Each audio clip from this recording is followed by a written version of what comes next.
함께 기도하시겠습니다. 할렐루야. 모든 찬송과 존귀와 영광을 받으시기에 합당하신 하나님 아버지, 오늘도 저희들이 이렇게 함께 모여서 신년 예배를 드릴 수 있게 해주신 은혜를 감사합니다. 이 예배에 참여한 모든 성도님들을 주님 축복하여 주시옵소서. 우리의 영의 간구와 마음의 소원을 가지고 오늘도 주님 앞으로 나아갑니다. 주님, 먼저 우리의 영의 간구가 응답되게 하여 주시옵시고 마음의 소원들이 응답되는 예배가 될 수 있도록 인도하여 주시기를 간절히 바라고 원하옵나이다. 2021년 한 해 동안은 어려운 길을, 고난의 길을 걸어왔습니다. 그러나 하나님, 우리에게 고난을 허락하신 것은 우리로 하여금 하나님을 온전히 의지하게 하시려는 하나님의 깊으신 뜻이 있다는 것을 우리로 하여금 깨닫게 하여 주시옵소서. 항상 하나님을 의지하고 또 하나님과 함께 동행하는 삶을 살기로 결단하며 나아가는 새해가 되기를 간절히 원합니다. 하나님, 2022년 한 해 동안에는 우리가 영적으로 더욱더 성숙한 성도의 삶을 살 수 있도록 도와주시기를 원하옵나이다. 우리로 하여금 에녹과 같이 하나님을 기쁘시게 하는 자가 되게 하여 주시옵시고 또 아브라함과 같이 믿음의 사람이 되게 하여 주시옵시며 다윗과 같이 하나님의 마음에 합한 자가 되게 하여 주시옵시고 또 무엇보다도 예수 그리스도를 닮아가는 그리스도의 장성한 분량에까지 자라가는 성도들이 다 되게 하여 주시기를 간절히 바라고 원하옵나이다.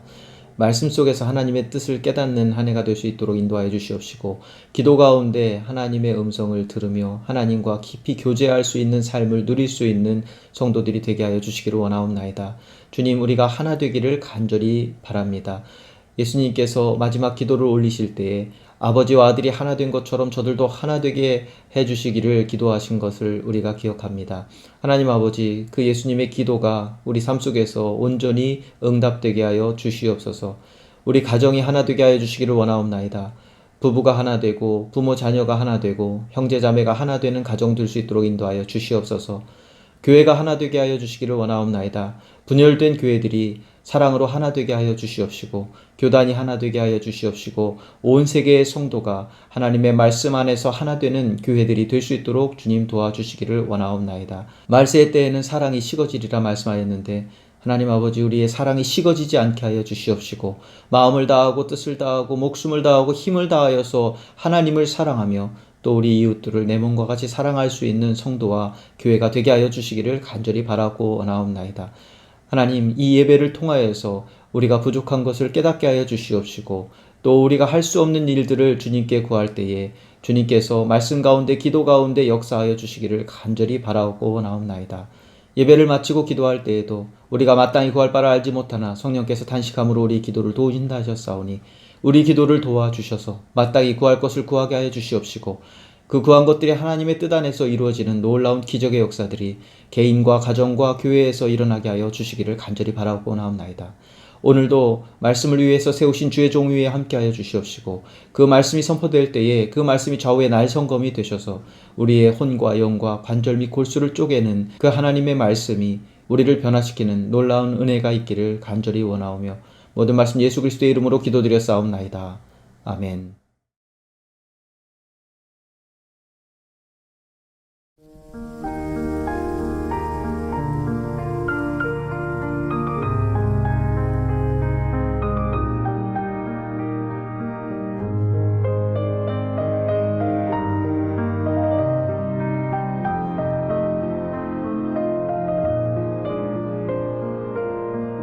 참 좋으신 주님 귀하신 나의 주 늘 가까이 계시니 나 두려움 없네 내 영이 고날 때 내 맘 낙심될 때 내 품에 안기라 주님 말씀하셨네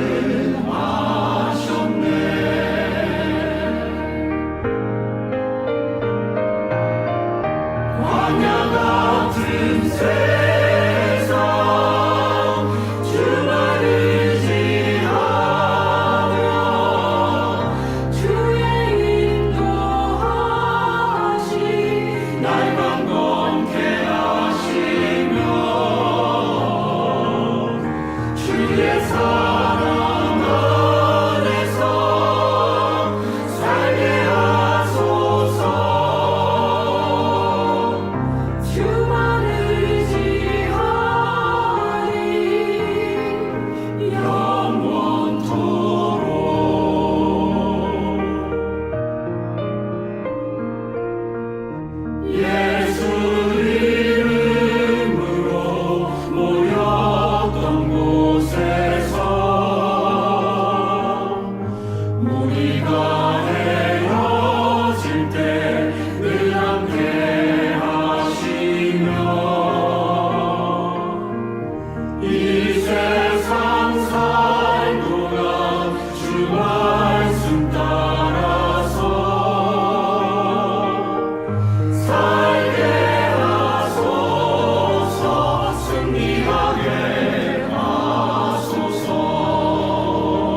자, 2022년 웨슬리 부흥전도단 신년 새벽성회 오늘 제5일째입니다.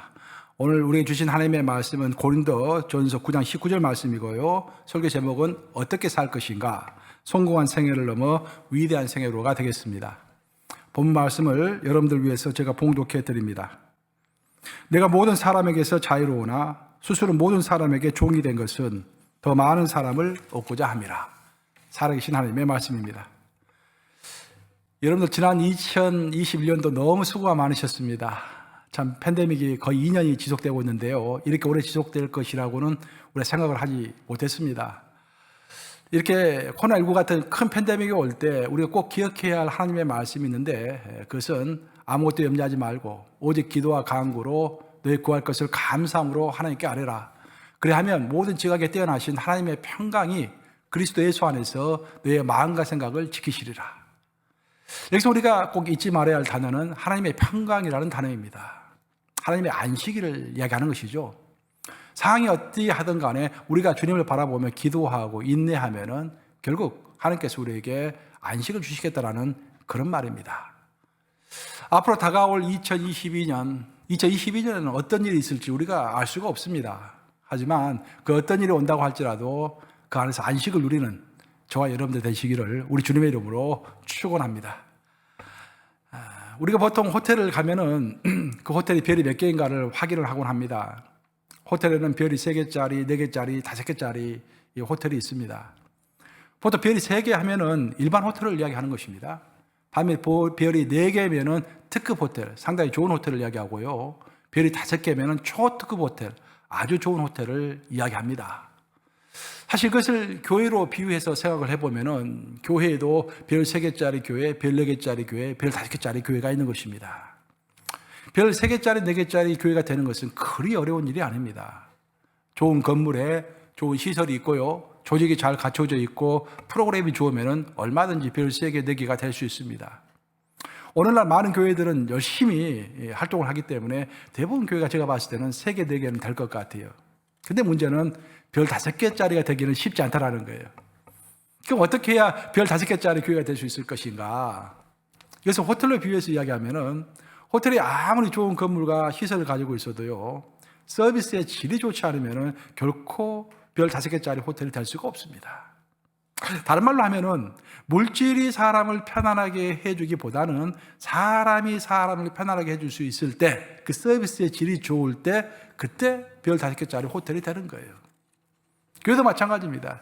교회도 사람이 사람을 편안하게 해줄 수 있을 때, 그때 그 교회가 별 5개짜리 호텔이 될 수가 있는 것입니다.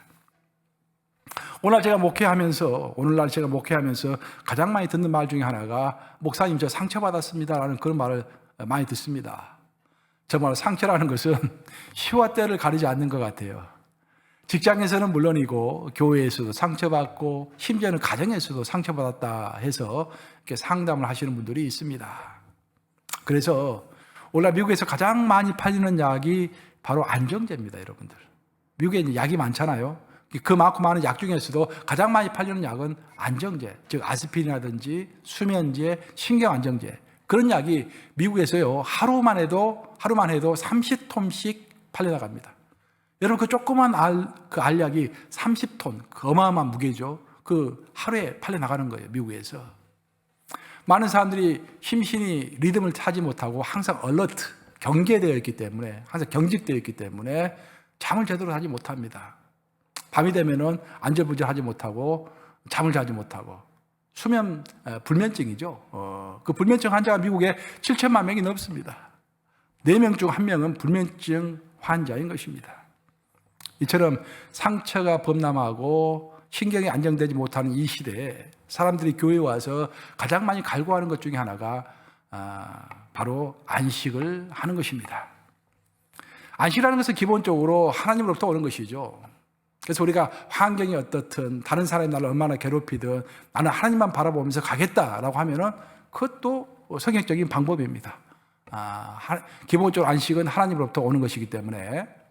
하지만 성경을 읽어보면은요, 안식이라는 것은 하나님으로부터 오지만 또한 어떤 다른 소스로부터도 우리에게 안식이 온다라고 성경은 설명합니다. 우리 루키 3장 1절 한번 같이 읽어보겠습니다. 루키 3장 1절. 룻의 시어머니 나오미가 그에게 이르되 내 딸아 내가 너를 위하여 안식할 곳을 구하여 너를 복되게 하여 하지 않겠느냐. 이 구절에 따르면은 한 여인에게 있어서 안식처는 사람입니다. 즉 특별히 남편 될 사람이라고 나오미는 이야기를 하고 있습니다. 아시다시피 룻은 가부였습니다. 그 룻이 함께 사는 그 시어머니 나오미도 가부였죠. 오늘날이야 뭐 가부는 뭐 능력 있는 사람도 굉장히 많고 큰 문제가 될 것이 전혀 없지만 나오미와 룻이 살던 당시의 과부는 상당히 먹고 살기가 힘들었습니다. 무능했고 가난했고 어디 삶을 영위하기가 쉽지 않은 고단한 삶을 살 수밖에 없는 그런 구조였습니다. 사회 구조 자체가. 그래서 시어머니 나오미는 생각을 합니다. 나도 먹고 살기가 탁탁하고 내 며느리도 먹고 살기가 탁탁한데 우리가 어떻게 해야 안식을 얻을 수 있을까? 내 며느리에게 남편 될 사람을 내가 소개해 줘야겠다. 그래서 그 남편에게서 안식을 찾아야겠다라고 생각을 한 것입니다. 그리고 시어머니 나오미는 남편 될 보아스를 룻에게 소개해 주죠. 이것은 사실 무척 성경적인 생각입니다. 왜냐하면 사람은 하나님으로부터 안식을 찾지만 기본적으로 하나님 외에도 사람으로부터 안식을 찾도록 창조된 존재이기 때문입니다. 우리가 아담 이야기를 잘 알고 있습니다. 아담은 혼자 외로웠는데 자기 갈비뼈를 통해서 하와가 생겨남으로 인해서 하와를 통해서 돕는 배필을 만나고 그 돕는 배필을 통해서 안식을 얻게 되는 것입니다. 마찬가지로 오늘날 많은 그 아내들, 모든 아내들은 남편의 안식처가 되어줘야 합니다. 그리고 우리 남편들은 또 아내의 안식처가 되어줘야 돼요. 그리고 뭐니 해도 우리 아버지들은요, 우리 자식들의 안식처가 되어줘야 합니다. 물론 자식들이 속썩이고 힘들게 할 때도 있지만 그럼에도 불구하고 우리 아버지들은 자식들의 안식처가 되어줘야 합니다.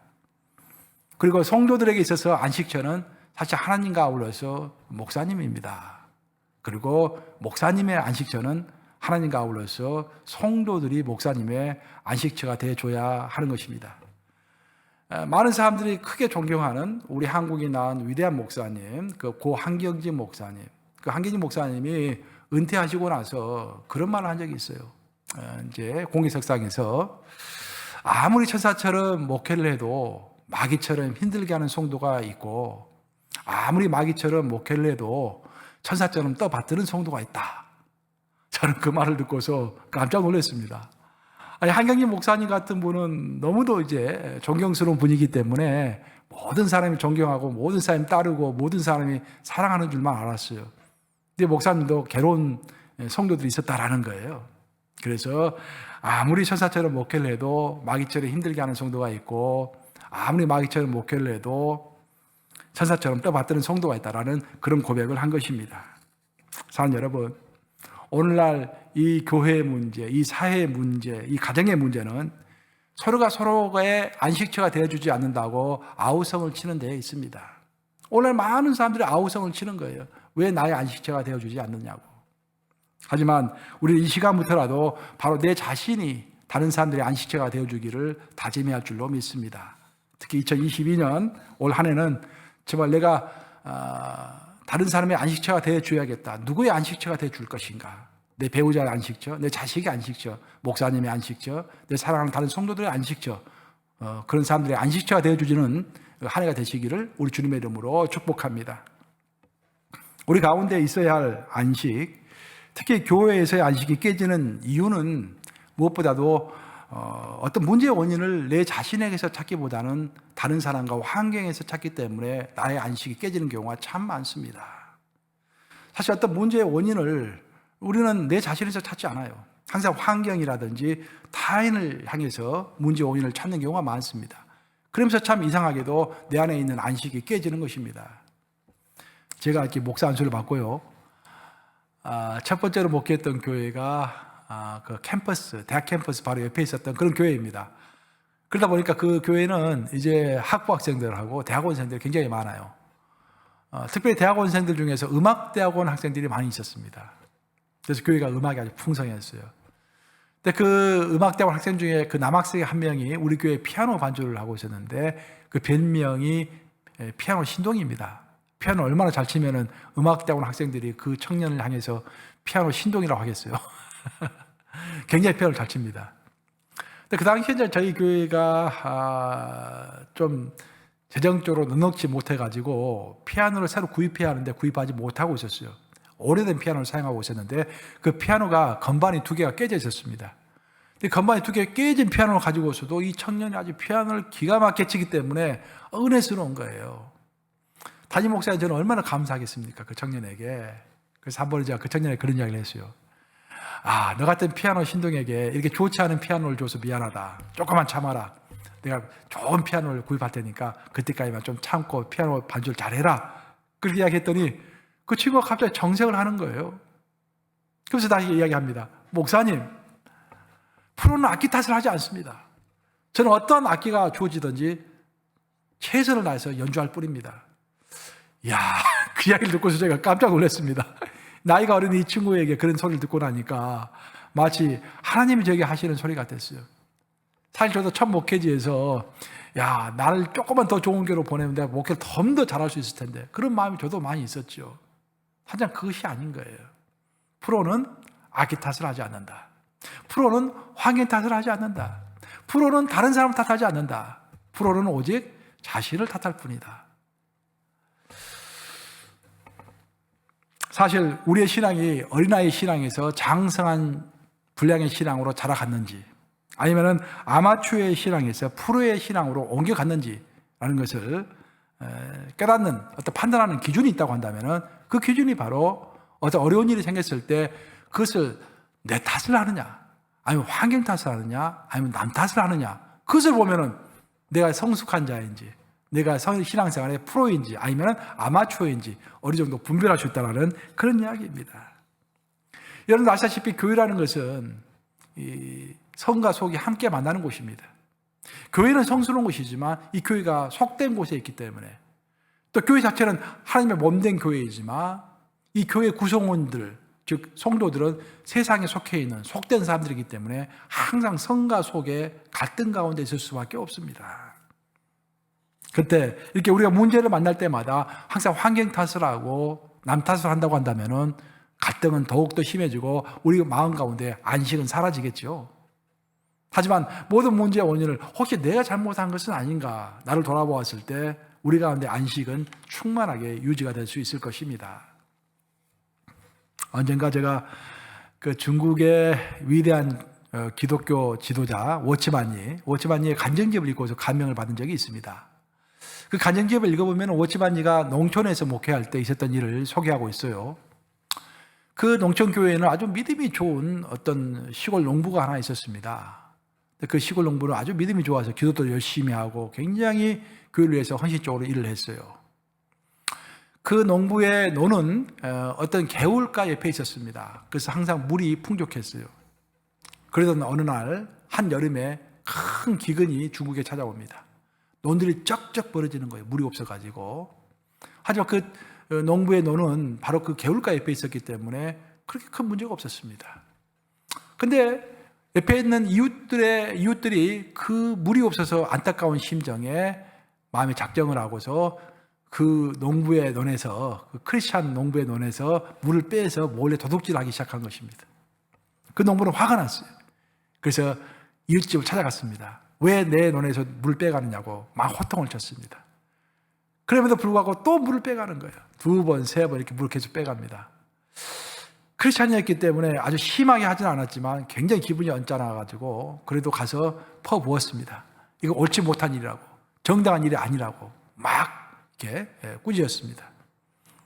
근데 묘하게도 이런 일을 2번, 3번 반복하는 사이에 그 농부는 마음속으로 어떤 한 가지를 깨닫게 됐는데 그것은 뭐냐면 자기 마음에 안식이 없다는 것입니다.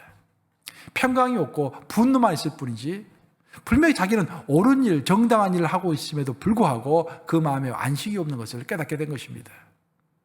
마음이 괴로웠어요.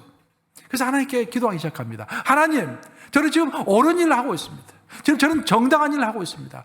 저들은 정당하지 못한 일을 했기 때문에 제가 그 일을 꾸짖고 있습니다.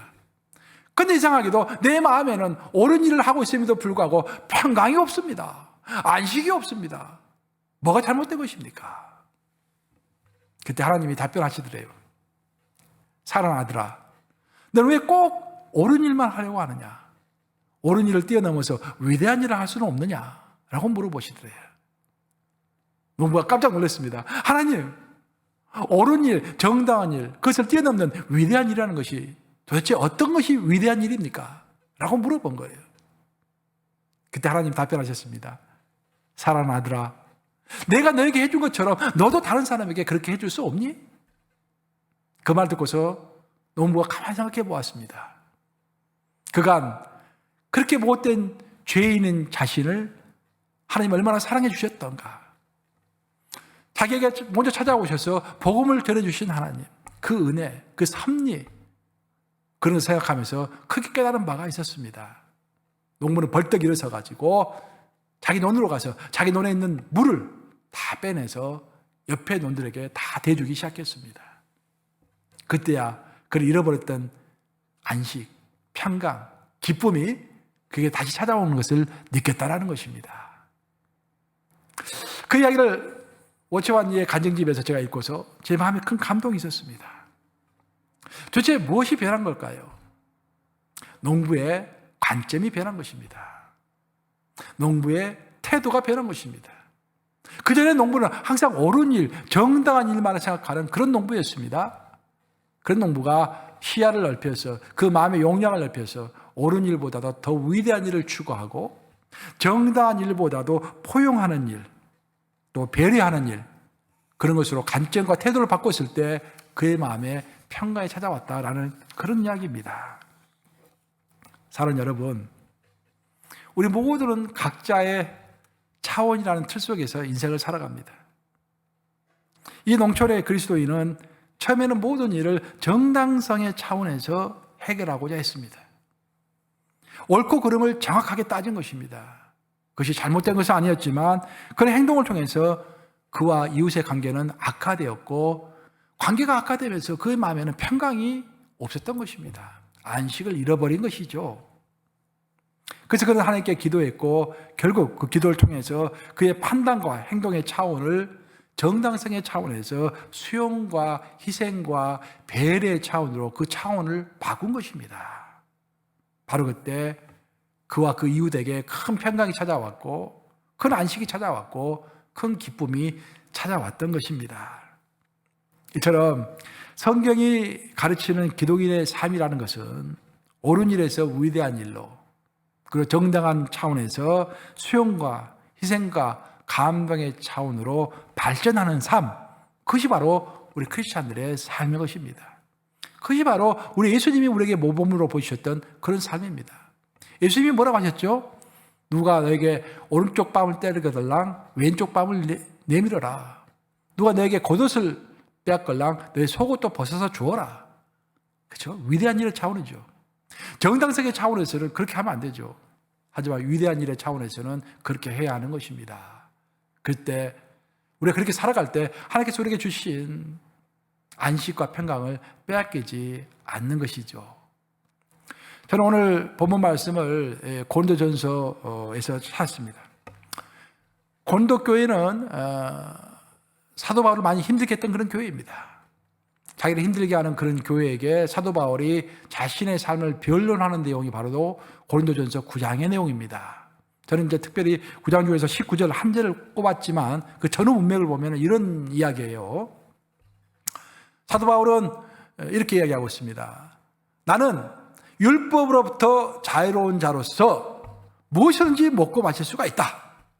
즉 우상에게 바쳐진 돼지머리 고기도 먹을 수 있고 알코올이 섞여 있는 포도주도 마실 수 있다. 더 나아가서 베드로나 또 다른 사도들처럼 결혼해서 가정을 이룬 상태에서 내가 사역을 할 수도 있다. 또한 전임 사역자로서 마땅히 교회에다가 내 급여를 요청할 수 있는 그런 자격도 있다. 그래서 자기를 변론하고 자기의 그 정당한 권리를 쭉 주장하고 있습니다. 만약 사도 바울의 글이 여기서 끝났다고 한다면은 큰 감동이 없었겠죠. 자기 변론으로 끝났겠죠. 하지만 사도 바울은 그렇게 하지 않았습니다. 사도 바울은 어떤 전환점을 이루게 되는데 사도 바울은 마지막에 이런 말을 하고 있는 거예요. 내가 모든 사람으로부터 자유로우나 그러나 모든 사람의 종이 된 것은 스스로 종이 된 것이죠. 내가 모든 사람의 스스로 내가 모든 사람의 종이 된 것은 어찌하든지 많은 사람을 얻고자 함이라. 사도 바울의 목적은 많은 사람을 얻는 것이었습니다. 그 많은 사람을 얻기 위하여 그는 정당한 일을 마땅히 주장할 수 있음에도 불구하고 주장하지 아니하고 오히려 위대한 차원에서 먹을 수 있음에도 먹지 아니하고 결혼할 수 있음에도 불구하고 결혼하지 아니하고 받을 수 있음에도 불구하고 받지 아니하고 하면서 그의 일을 추진했다고 하는 그 놀라운 이야기를 고백하고 있는 것입니다. 사랑하는 여러분, 사실 우리가 옳은 일을 주장할 때 우리는 안식을 잃고서 분노할 수가 있습니다.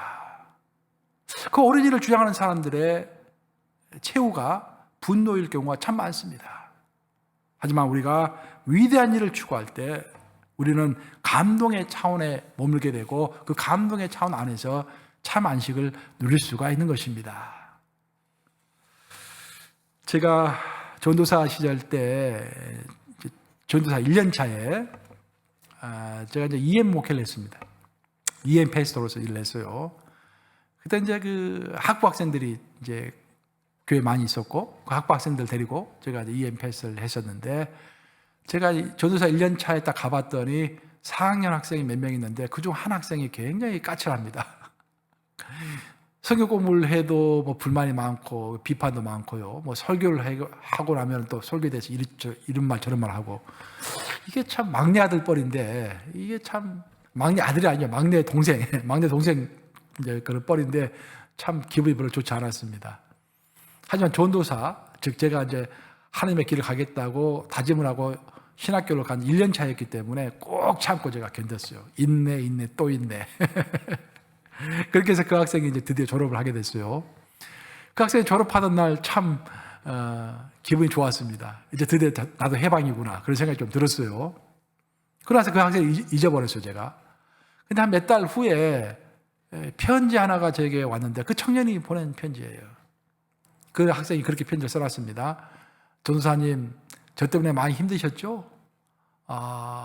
제가 참 많이 잘못한 것 같습니다. 저는 지금 다른 주에 있는 의과대학을 다니고 있습니다.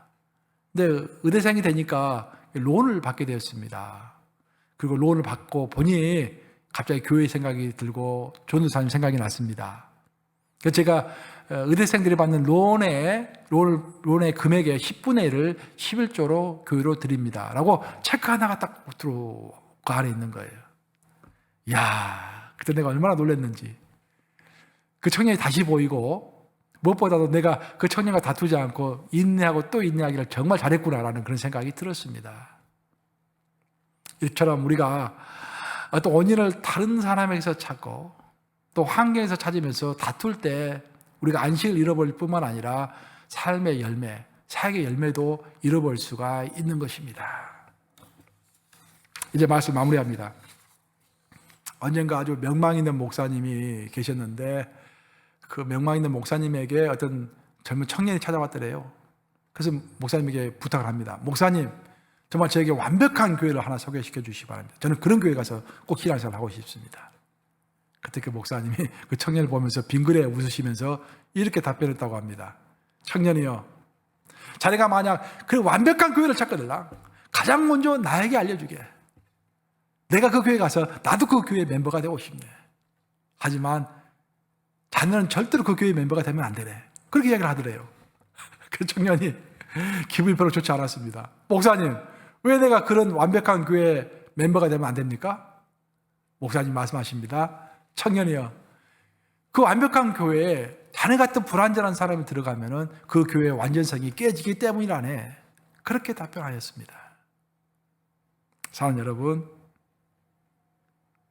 이처럼 불완전한 인간들이 모여서 형성하는 교회 공동체는 언제나 불완전성이 드러날 수밖에 없습니다. 결국 교회라는 것이 믿는 성도들이 모여서 교회를 이루는 것인데 그 성도 하나하나는 모두 현재 예수님을 닮아가는 불완전한 상태에 있는 것입니다. 그래서 교회는 항상 그 성도들이 불완전하기 때문에 교회 자체도 불완전할 수밖에 없는 거예요. 우리 안에 내재하고 있는 불완전한 인간의 속성이 그대로 공동체에 반영이 되고 있는 것입니다. 그럼에도 불구하고 이렇게 교회가 불완전함에도 불구하고 이렇게 2000년 역사를 끌어올 수 있는 이유는 바로 성령께서 역사하기 때문인 것이죠. 그래서 우리 성도들은 하나님께 기도할 때 하나님 완벽한 교회를 제게 주시옵소서, 우리 교회를 완전하게 만들어 주시옵소서 라고 기도하기 전에 주님 혹시 저에게 잘못된 것은 없습니까? 나에게 있어서 불완전한 것은 무엇입니까? 라고 생각하며 기도하는 그런 성도들 되어야 할 줄로 믿습니다. 그래서 성도뿐만 아니라 우리 목사도 마찬가지예요. 성도들만 잘못한 것이 아니라 목사도 잘못하는 것들이 참 많지요. 그래서 성도가 되었든지 목사가 되었든지 하나님 앞에서 혹시 내가 잘못된 것은 없습니까? 이렇게 반성하며 하나님께 물을 때 우리가 가지고 있는 안식이 빼앗기지 않을 것입니다. 반면에 저 사람 때문이야, 이것 때문이야, 저것 때문이야 라고 자꾸 우리가 지적할 때 우리 마음에 있는 안식은 사라지겠죠. 옳은 일을 넘어서 위대한 감동의 삶을 추구하는 삶, 또 2022년에는 안식이 없는 이유를 나에게서 먼저 찾는 삶, 그리고 2022년에는 모두가 다 프로 기독인이 되는 삶, 그런 일들이 충만하게 있기를 주님의 이름으로 축복합니다.